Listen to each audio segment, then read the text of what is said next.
आज शाम 4 बजे महत्वपूर्ण बैठक बुलाई है। बैठक में वीडियो कॉन्फ्रेंसिंग के जरिए तमाम जिलों के एसपी और डीएम के साथ साथ लॉ एंड ऑर्डर से जुड़े उच्च अधिकारी जुड़ेंगे। बैठक के ठीक पहले गुरुवार शाम में बिहार के डीजीपी समेत कुछ वरिष्ठ अधिकारियों ने मुख्यमंत्री से मुलाकात की।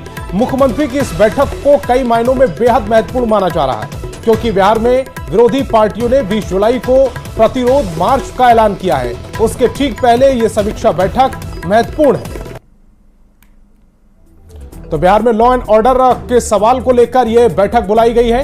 लॉ एंड ऑर्डर से जुड़े उच्च अधिकारी इस बैठक में जुड़ेंगे। बैठक के ठीक पहले गुरुवार शाम में बिहार के डीजीपी समेत कुछ वरिष्ठ अधिकारियों ने मुख्यमंत्री से मुलाकात की।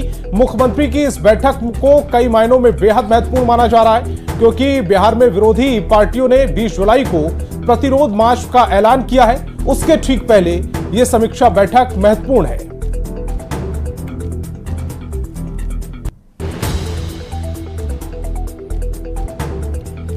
सीएम नीतीश कुमार आज शाम 4 बजे लॉ एंड ऑर्डर पर बड़ी बैठक करने वाले हैं। इस बैठक को लेकर सियासत गर्मा गई है। महागठबंधन ने 20 जुलाई को प्रतिरोध मार्च निकालने की घोषणा कर दी है।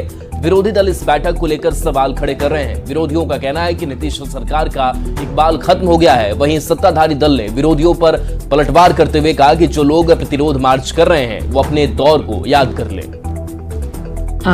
प्रशासन के साथ, आला अधिकारियों के साथ एक बैठक रखे हैं कि बिहार के लॉ एंड ऑर्डर को कैसे सुधारा जाए। माननीय मुख्यमंत्री जी, अब बिहार आपके हाथ से निकल गया है। बिहार की चिंता अब आपको नहीं है। आप अपने कुर्सी पे बने रहें, बस आप यही चाहते हैं। बिहार की चिंता अगर किसी को है तो तेजस्वी यादव जी को है, और तेजस्वी यादव जी के नेतृत्व में 20 तारीख को हम लोग प्रतिरोध मार्च निकालेंगे। पक्ष को जितनी राजनीतिक रोटी सेकनी है वो सेके, और इसके लिए वो प्रतिरोध मार्च निकाल रहे हैं। लेकिन बिहार की जनता ने अपने मत के माध्यम से इनका प्रतिरोध किया है। बिहार में एनडीए की सरकार श्री नीतीश कुमार जी के लीडरशिप में है, जिन्होंने कभी भी सुशासन और कानून के राज से समझौता नहीं किया है, और हमारी सरकार का यही यूएसपी भी है। सभी सरकारें समीक्षा करती हैं अपने कार्यों को लेकर के, विकास के जो प्रारूप चल रहे हैं उसको लेकर के, शासन व्यवस्था को लेकर के। बिहार की सरकार भी लगातार करती आई है और हमेशा करती रहती है अपने कार्यों को लेकर के समीक्षा बैठक। जहाँ तक बिहार के लॉ ऑर्डर का सवाल है, बिहार के अंदर जो भी घटनाएं घटित हुई वो दुर्भाग्यपूर्ण है, लेकिन घटना घटित होने के बाद अपराधी खुलेआम घूम नहीं रहे। अपराधी को सलाखों के पीछे डाला जा रहा है। और बिहार में अपराध पर सियासत तेज है। जीतन सहनी की हत्या के बाद विपक्ष नीतीश सरकार पर सवाल उठा रहा है। बिहार में आपराधिक घटनाओं के विरोध में विपक्ष 20 जुलाई को विरोध मार्च निकालेगा, जिस पर एनडीए नेताओं ने पलटवार किया है। एनडीए के नेताओं ने आरजेडी को 1990 से 2005 तक की घटनाओं की याद दिलाकर तंज कसे हैं।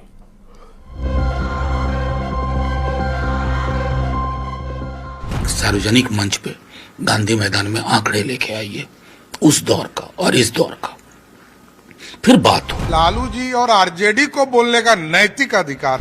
मेरे पास एक लंबी फहरिस्त है जो 90 से लेकर के और 2005 के बीच में नरसंस हत्याकांड हुए। बिहार में आजकल अपराध पर सियासत तेज है। तेजस्वी यादव आपराधिक वारदातों की लिस्ट जारी कर रहे हैं, तो आपराधिक घटनाओं के विरोध में विपक्ष 20 जुलाई को मार्च निकालने जा रहा है।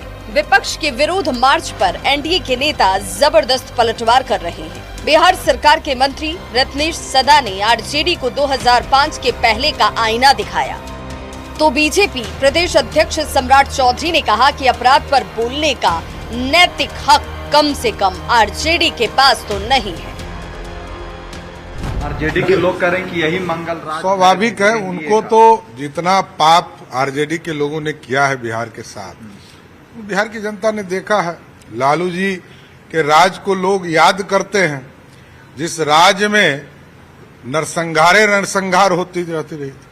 इसलिए लालू जी और आरजेडी को बोलने का नैतिक अधिकार नहीं। तेजस्वी यादव के अपराध की लिस्ट जारी करने पर जेडीयू के मुख्य प्रवक्ता केसी त्यागी ने कहा, उनके पास 1990 से लेकर 2005 तक की घटना की लंबी सूची है, जो बिहार और देश की राजनीति का सबसे दुखद अध्याय था। मेरे पास लिस्ट है किस तरह से जातियों के संगठित गिरोह और सेनाएं काम कर रही थी, वो भी लंबी फहरिस्त है।